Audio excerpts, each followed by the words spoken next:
Hello my friends, Gene from Regular Guy Mountain Biking. In this video we're going to start our series on certain things you can upgrade on your mountain bike. You can decide whether it's worth it or not, and I'll do the upgrades, let you know how they affected my bike so you can decide if it's really something you want to do.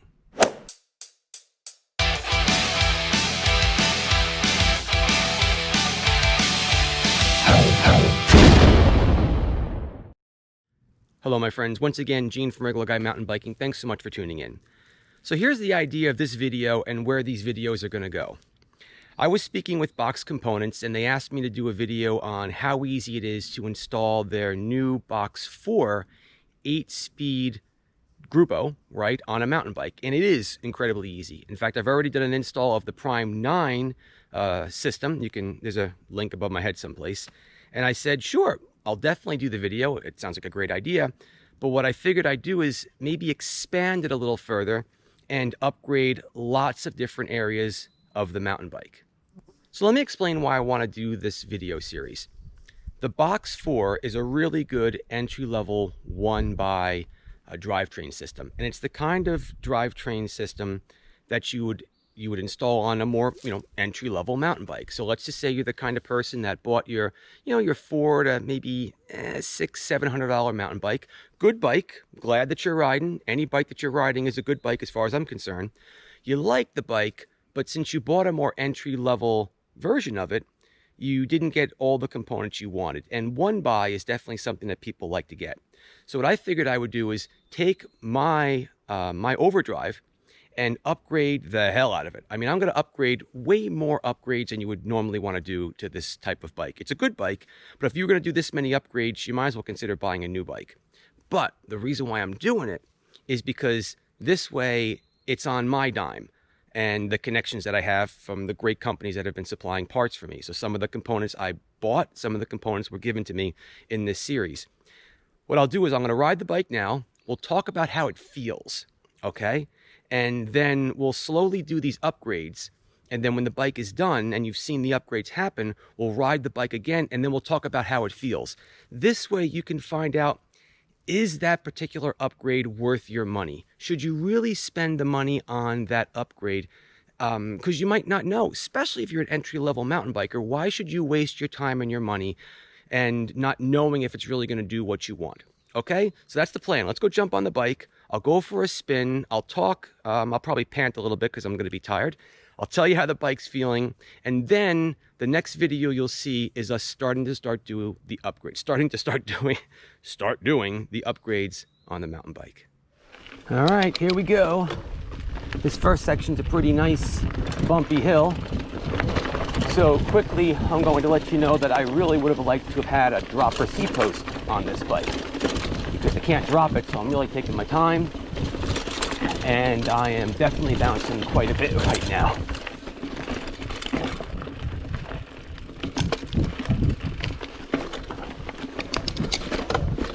All right. So now here's a section where the one by is going to come in handy. Because I'm running 3 rings up in the front, I want to get into a better gear, an easier to climb gear, so I've got to use the front derailleur, kick it into granny, which is now too much, so I got to pick the backup one to find the gear. The one by is going to help relieve all that. All right.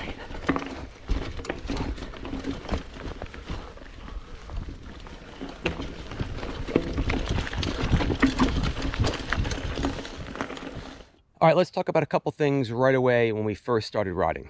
Number one, I went down kind of a bumpy hill. Nothing crazy, but it was bumpy. I think it would be bumpy enough for a new rider to kind of get a little frantic. And without having the dropper seat post, I could see someone being a little nervous. It's always more comfortable to have that lower center of gravity. Don't have to have it, but I'm certainly going to say that a dropper seat post would have come in handy. Next section. This bike is not running tubeless tires. So in order to keep from getting pinch flats, I do have the pressure up higher than I would have liked. Since it's a hardtail and I don't have very big tires on this bike, no plus tires, it's a bit of a bumpy ride right now. So that's kind of a pain. We'll see if I can get some tubeless tires on here and see how that affects it. Next thing is when we start riding, I want to talk about the cockpit. This bike has the shifter and the brake all in one control. You're really limited on how much you can position your controls on the bike now, right? You can't separate your brake and your shifter. It's all one place. It's kind of a pain, and that's definitely something that personally I would love to have separate, and we're going to be doing that in the upgrade. Okay, so that's the first start. Just keep on riding. I'll stop again and we'll talk a little bit more about the ride. Okay, so let's start talking about the controls. First of all, the handlebars in this bike are not very wide. Okay, so that's something that I've grown to become accustomed to, wider handlebars. So I don't feel like I can really control the steering as much as I can with the wider bars on my other bikes. Could be personal preference. I have friends that like more narrow bars. But for me, yeah, I definitely want to have wider handlebars.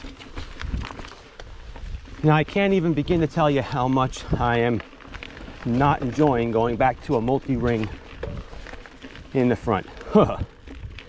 So one of the biggest upgrades that'll be on this bike will certainly be the one-by. I am not a fan of the front derailleur anymore. I am glad I'm not doing that on any of my other bikes.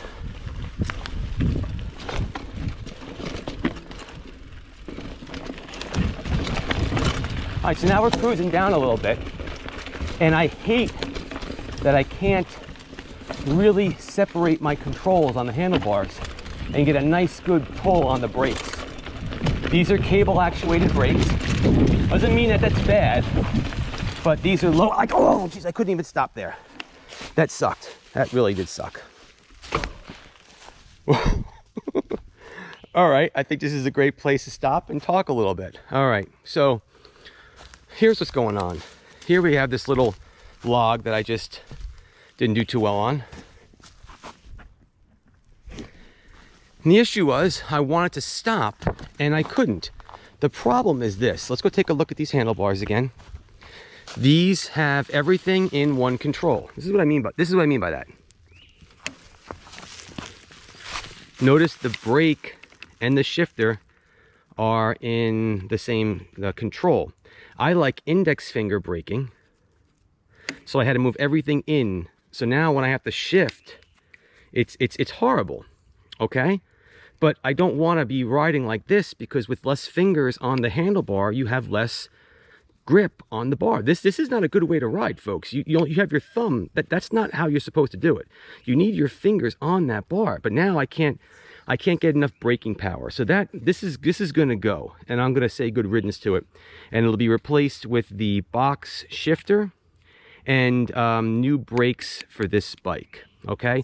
This hurts. It hurts a lot, especially if you're going to be doing some more relatively aggressive cross country where there could be some hills and some crazy stuff. You want better braking power. This doesn't cut it. All right, so we're off again. Clearly, I'm going to have to make sure I have to brake earlier. So now here we're going to come to an incline that I'm going to want to have better gearing on. So now I got to drop the front derailleur and then pick up the rear. In the old days, that was not a big deal. But in the new days, we're going to go one by, baby. We're going one by.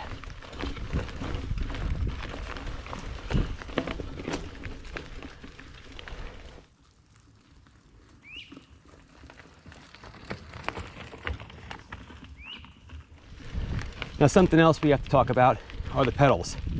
All right, look, you know that I love my Catalyst pedals, okay?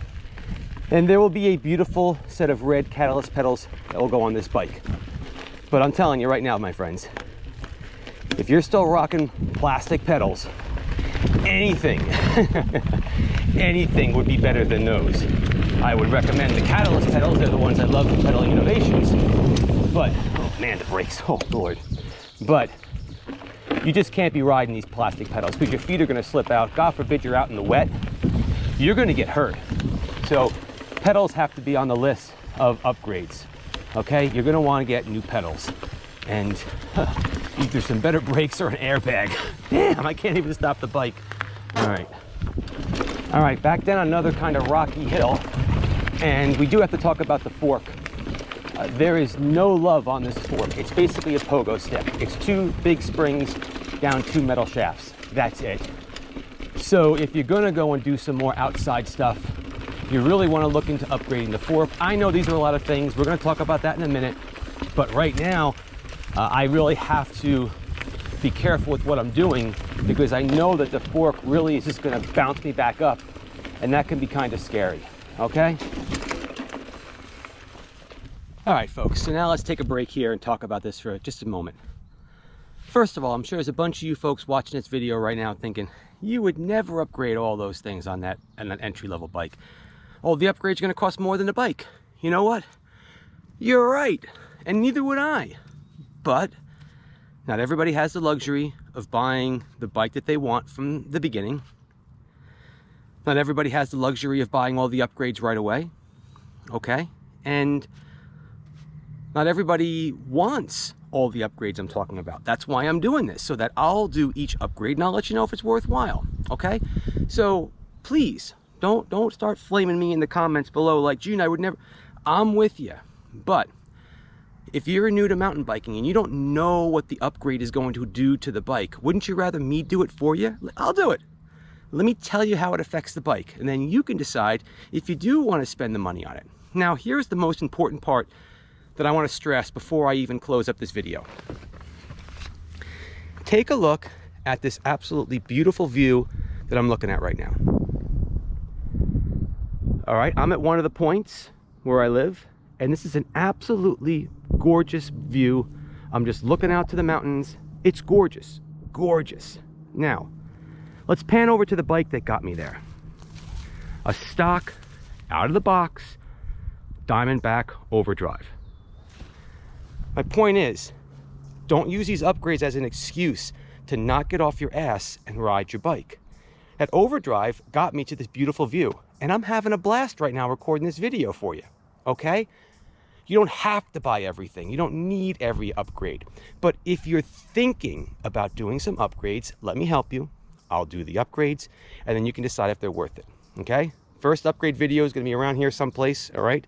I think so, or it's gonna be on this side. I always get that confused. It's somewhere near me, all right? Click on it, watch the first upgrade. Gene from Regular Guy Mountain Biking. Keep the party on the pedals. Please subscribe to the channel, like the video, click the bell, give me some comments so you can hear about all the rest of the upgrades that I'll be doing to this overdrive. Be safe, my friends, and I'll catch you later. Bye-bye.